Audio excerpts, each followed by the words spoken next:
Wa in kana ma yas'aluhu la ya'lamu khaira aw syarra, jikalau yang dia minta itu dia kada tahu baik atau buruknya.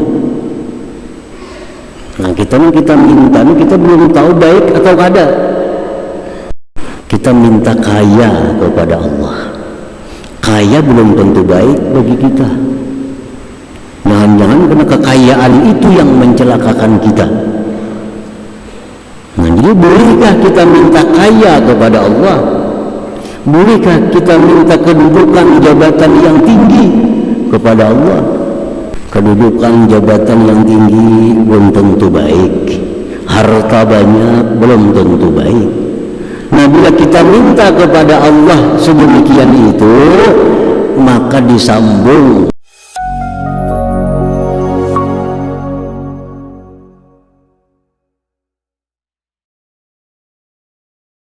Banyak contohnya doa-doa yang dilarang oleh Allah. Antara lain kadoa'ir rahmah wal maghfirah liman mata kafira. Seperti mendoakan dapat rahmat, mendoakan dapat ampunan bagi orang yang mati kafir. Orang mati kafir, orang ini mati sudah nyata kafir. Lalu kita doakan kepada Allah, ya Allah ampuni dosanya. Nah, ini haram hukumnya. Bahkan menurut sebagian ulama bukan hanya haram, tapi bisa murtad, memintakan ampun orang yang kafir. Nah, orang mati kafir macam Abu Jahal. Abu Jahal itu disepakati sudah oleh para ulama mati dalam keadaan kafir. Lalu dia mendoakan, ya Allah ampuni Abu Jahal. Nah, ini kada boleh. Kada boleh. Kenapa? Karena itu Abu Jahal sudah dipastikan mati dalam keadaan kafir. Orang yang mati dalam keadaan kafir dilarang kita memintakan ampun kepada Allah, dilarang kita memintakan rahmat atas orang yang mati kafir tadi. Nah, itu contoh doa yang dilarang. Bila kita berdoa macam itu, jangankan kabul, bahkan kita dapat hukuman dari Allah Subhanahu wa ta'ala. Wa kadu'ai ru'yatillahi ta'ala fid dunya, dan contohnya lagi berdoa hendak melihat Allah di dalam dunia, kada akan kabul. Kenapa? Ini doa yang dilarang. Bukan hanya kada kabul, kita dapat dosa. Misalnya, Allahumma arini wajhaka fid dunia, ya Allah perlihatkan kepadaku wajah engkau dalam dunia. Kita berdoa ini haram hukumnya. Kada harapan kabul. Kada harapan kabul kalau kita berdoa nak melihat Allah Ta'ala dalam dunia. Kada mau kabul. Kenapa? Karena doa seperti itu diharamkan oleh Allah Subhanahu wa ta'ala. Wa du'a isyar ala ghairi mustahiqihi, mendoakan kejahatan atas yang bukan haknya. Orang ini kada berhak didoakan kejahatan. Kita doakan orang itu celaka. Nah, ini doa kada akan dikabulkan Allah, bahkan kita berdosa. Umpamanya sandal kita hilang, ya Allah mati akan menurunkan sandal kone. Itu kada berhak orang menurunkan sandal itu dimatii. Orang menurunkan sandal itu kada berhak untuk dibunuh. Ini doa kita, ya Allah orang yang menurunkan ampun itu mati akan dia. Nah, ini kada berhak. Doa seperti itu diharamkan dan kada akan kabul. Kada akan kabul. Orang kehilangan itu yang paling bagus doanya, ya Allah bukakan hatinya mengembalikan harta itu, nah, atau beri hidayah dia. Itu disuruh mendoakan itu. Jangan didoakan dia mati, didoakan dia masuk neraka. Nah, itu kada patut.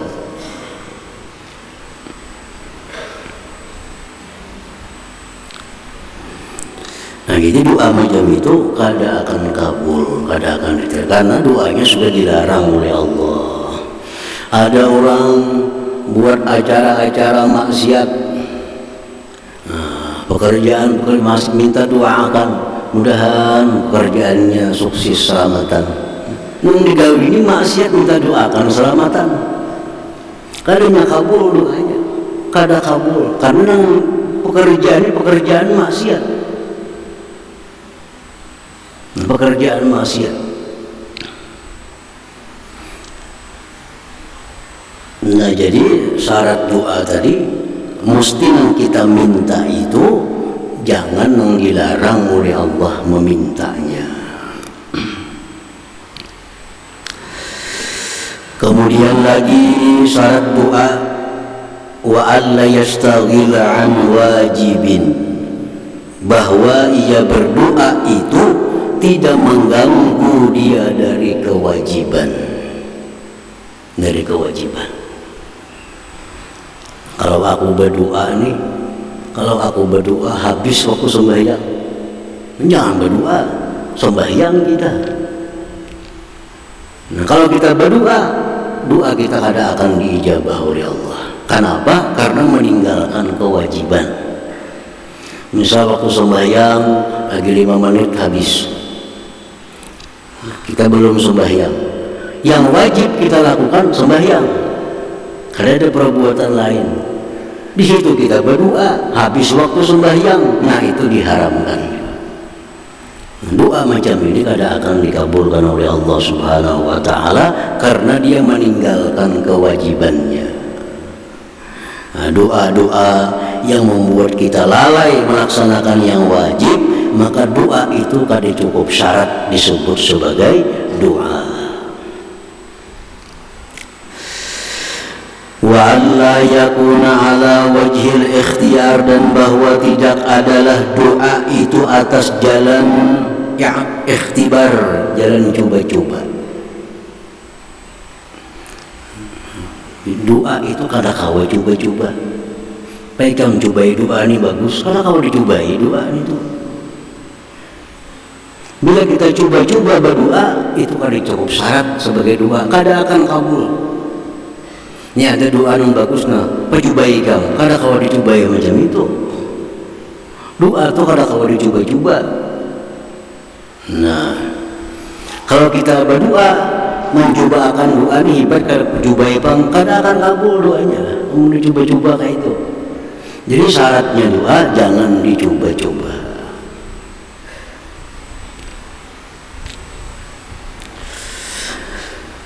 Wa ayyafhama ma'na mada'ahu bihi, dan syarat doa pula bahwa dia paham arti yang dia minta itu. Nah, itu syarat doa. Nang kita minta tuh kita paham artinya. Allahumma ya Allah, ini sesungguhnya ulun as'aluka, minta kepada engkau at-taqwa, taqwa. Nah, kita doa itu kita mesti paham maknanya. Kalau kita kada paham maknanya, apa yang kita minta? Ini doa, tapi kita kada mengerti doa ini apa mintanya. Kadang-kadang doa itu, nah illa doaan minal Quran awil hadis, kecuali doa itu diambil dari Al-Quran atau doa itu diambil dari hadis Rasulullah Sallallahu Alaihi Wasallam. Itu kada perlu kita paham, kita dapat pahala.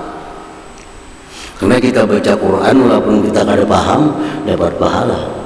Kita baca hadis walaupun kita kada paham, dapat pahala.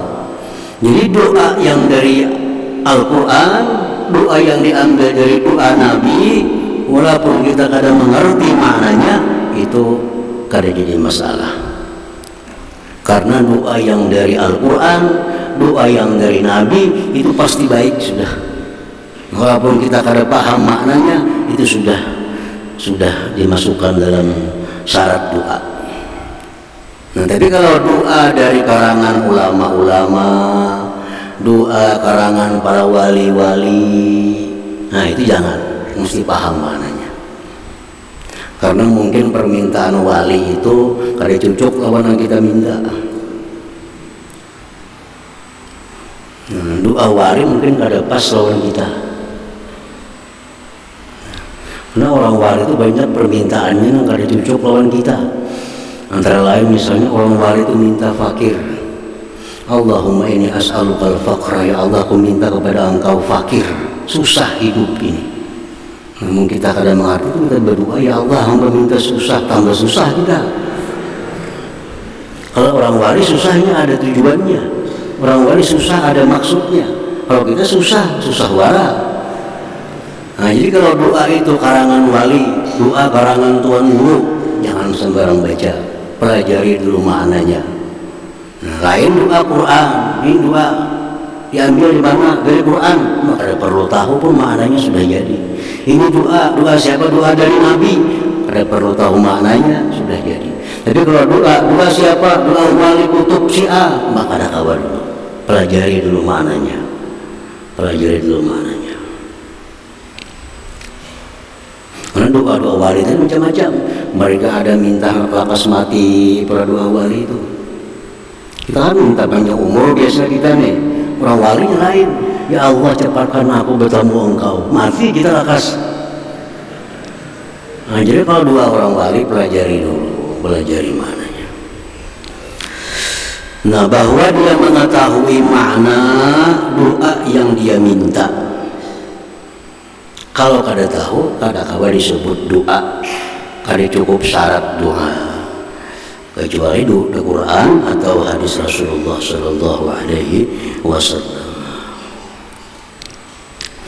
Nah itu syaratnya. Wa min hadin serta syarat lagi wa ayyakuna mat'amuhu wa mashrabuhu wa malbusuhu wa makanuhu halala. Yang dia makan, yang dia minum, yang dia pakai, yang dia tempati itu adalah halal semua. Itu syarat doa juga. Karena kalau orang itu ada makan haram, minum haram, atau ada pakaiannya yang haram, orang ini kan disuruh berdoa, disuruh tobat dulu. Disuruh tobat dulu. Nah kalau tobat hanya berdoa. Jadi kalau orang-orang yang makanannya ada haram, minumannya ada haram, atau pakaiannya haram, orang ini kada patut berdoa kepada Allah. Yang patut baginya melaksanakan kewajibannya, yaitu apa? Tobat kepada Allah. Kalau orang yang di tubuhnya masih bergelimang haram, inya berdoa itu menyalahi aturan.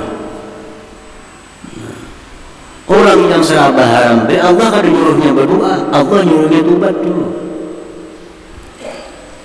Allah nyuruhnya tobat.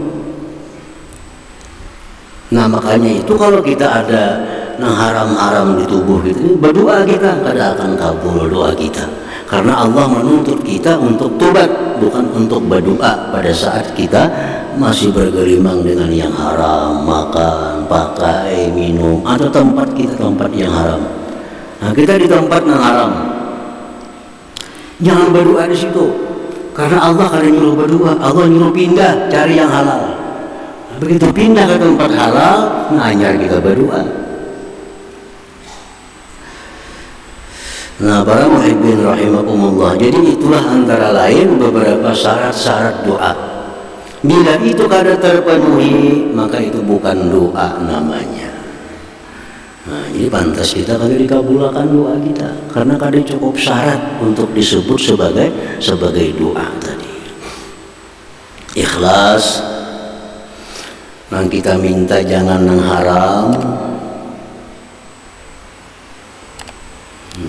jangan membuat kita lalai dari kewajiban, jangan coba-coba, dan paham apa yang kita baca, kita minta. Ditambah halal di seluruh tubuh kita ini. Nah itu syarat-syarat doa tadi. Apabila doa kita mencukupi itu, maka berhak sudah disebut doa. Disebut doa. Tinggal lagi kita melengkapi itu dengan adab-adabnya, dengan tata keramanya. Ini adab fungsinya untuk mempercepat diijabah oleh Allah Subhanahu wa Ta'ala. Kalau syarat tadi lebih penting dari adab. Kan tanpa syarat kada disebut doa. Cukup syarat hanya disebut doa. Nah, hanya doa tadi diperhiasi dengan adab-adab supaya lebih segera diperhatikan oleh Allah Subhanahu wa Ta'ala. Wa min adabihi, sebagian daripada adab doa, ayyakuna ma sa'alahu khairan yakinan, bahwa yang dia minta kepada Allah itu yakin kebaikannya. Nah, kita minta kepada Allah yakin baik, yakin membawa keselamatan, yakin membawa kebahagiaan. Kayak apa contoh kita minta kepada Allah yang yakin, yang pasti baik? Kaziyadatil ilmi wal iman wal ma'rifah, seperti minta tambahan ilmu, tambahan iman, tambahan ma'rifah, itu pasti baik. Allahumma zidni ilma, ya Allah tambahkan aku ilmu, wa imanan, tambahkan iman, wa ma'rifatan, tambahkan ma'rifat, itu pasti baik. Wa ghufraniz dzunub, minta hapuskan dosa, nah itu pasti bagus. Wazzauji wazzauja wazzurriyat shalihah, pasangan hidup, keturunan yang saleh, itu pasti bagus diminta.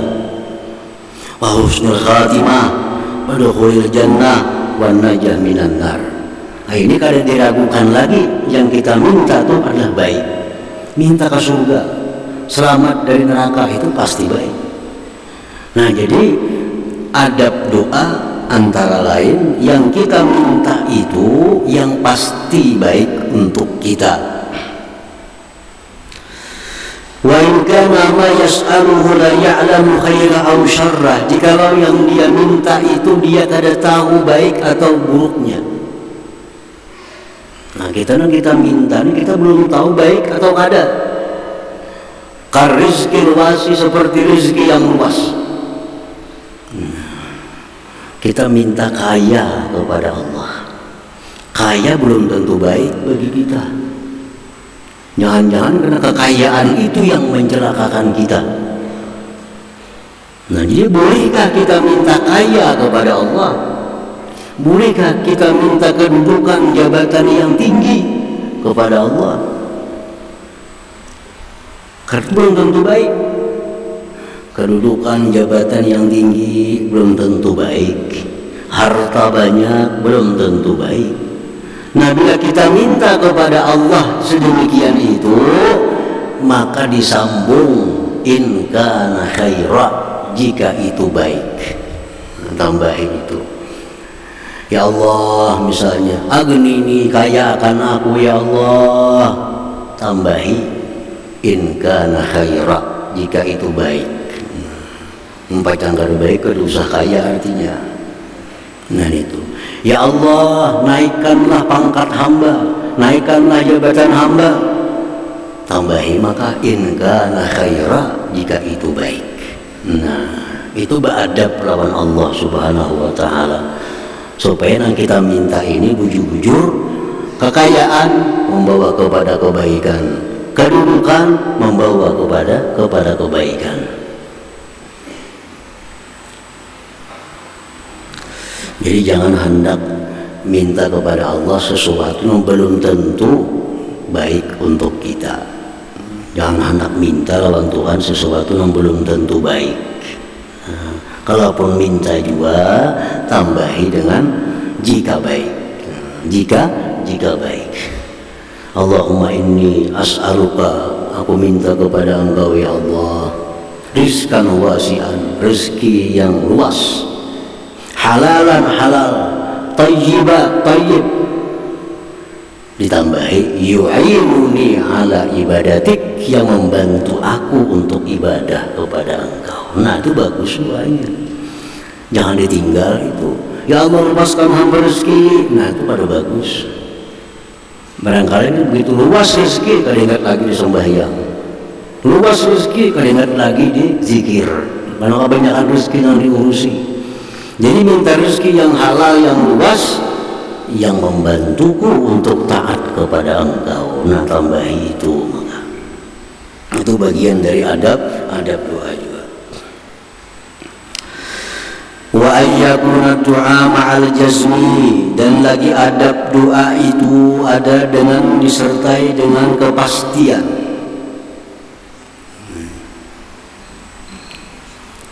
Masa kita lawan Allah, Allahumma ghfirli, ya Allah ampuni zunubi, dosa-dosaku.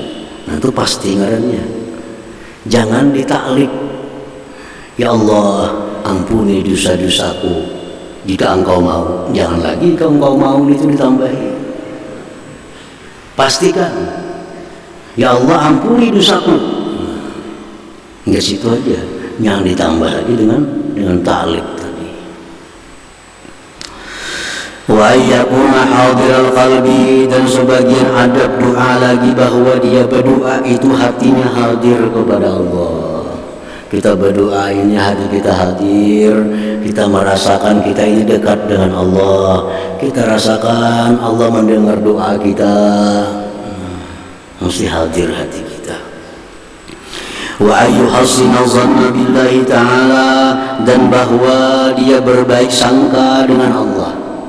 Kita berdoa itu disertai baik sangka dengan Allah, artinya Allah mengabulkan doa. Nah itu bagian dari adab-adab utama dalam berdoa. Adab-adab lain itu sebenarnya masih banyak, seperti angkat tangan itu adab juga. Tapi yang pokok ya tadi adab-adab doa itu.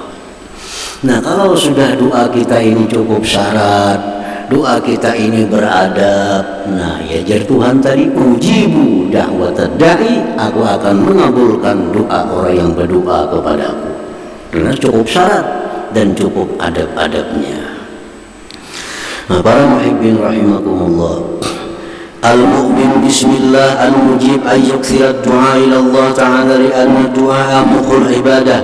Orang yang sudah beriman dengan nama Allah al-mujib, dia percaya Allah itu mengabulkan doa, dia yakin bahwa Allah itu mengabulkan doa. Sikapnya itu kalau sudah yakin Allah itu mengabulkan doa, memperbanyak doa. Nah kalau sudah yakin bahwa Allah itu mengabulkan doa, banyaki berdoa.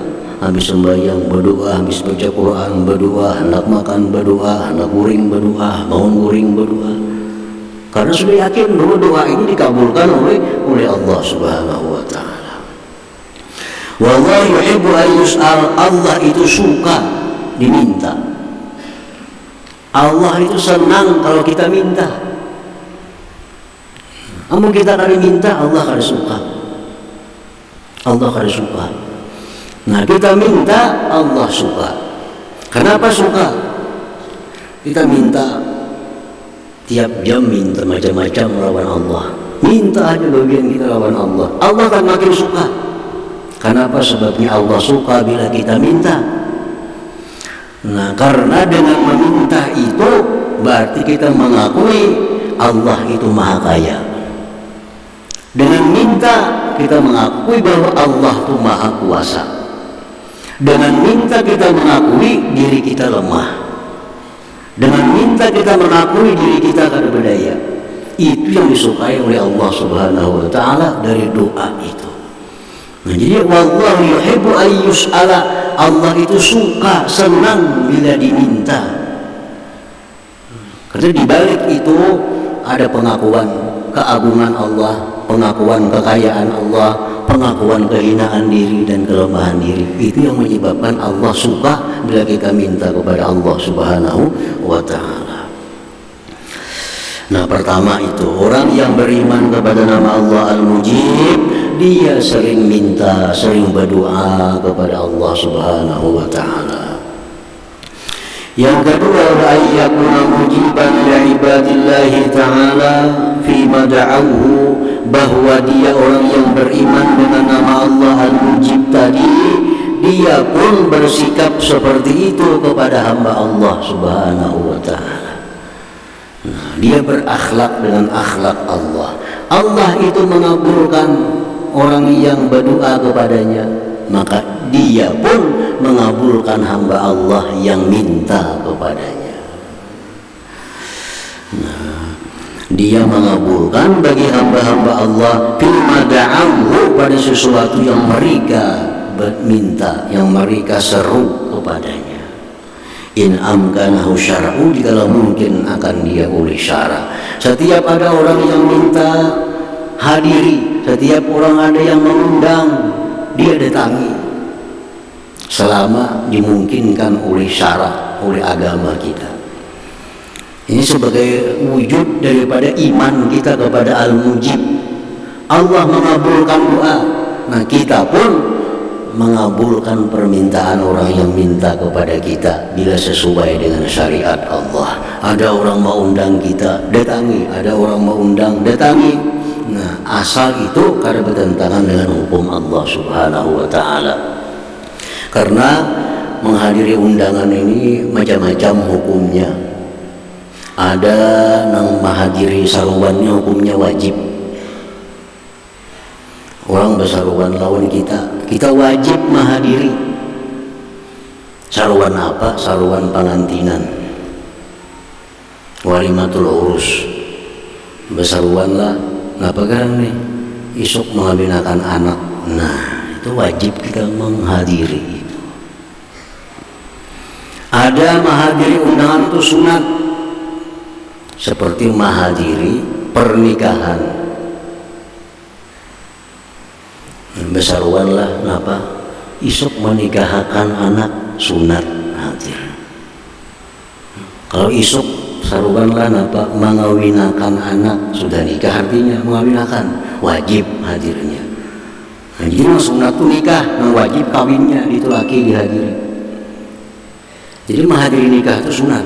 Kalau menghadiri aruhan kawinnya itu wajib. Ini udah masuk di akal kayaknya nih. Tapi kayak itu sudah hukumnya. Ini agama kita ada akal, Bang. Banyak yang nggak ada sesuai akal.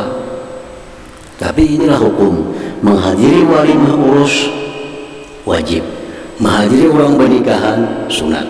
Nah, ada kita menghadiri itu makruh. Menghadiri saruan, nang mana di saruan itu yang diundang hanya orang-orang kaya. Ini saruannya kelas tinggi. Yang diundang yang berdasi-dasi aja. Yang mana kada berdasi kada kau masuk ke saruan. Nah, itu makruh menghadiri undangan itu. Nah, keempat, kita haram menghadiri undangan bila di undangan itu ada kemungkaran-kemungkaran yang kita kada sanggup untuk merubahnya. Nah, saruan apapun, pernikahan enggak, pengantinan enggak, apakah, bila di situ ada perkara yang mungkar, ada perkara yang haram, kita pun haram hadir di sana kalau kita kada mampu untuk merubahnya. Kecuali kita mampu merubahnya, nah silahkan hadir ke sana. Kalau kada mampu, kita kada boleh hadir ke sana.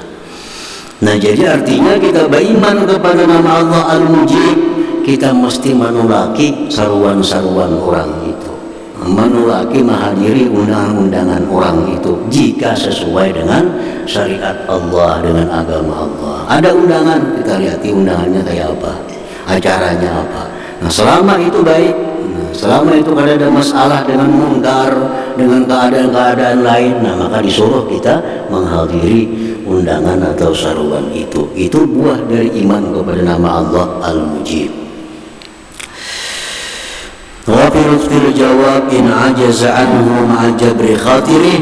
Nah, jikalau dia kada mampu menghadiri undangan itu, esok ada orang saruan, kita kebetulan kada kawa menghadiri. Nah, jawablah dengan jawaban yang lembut serta menutupi kekecewaan orang yang mengundang itu.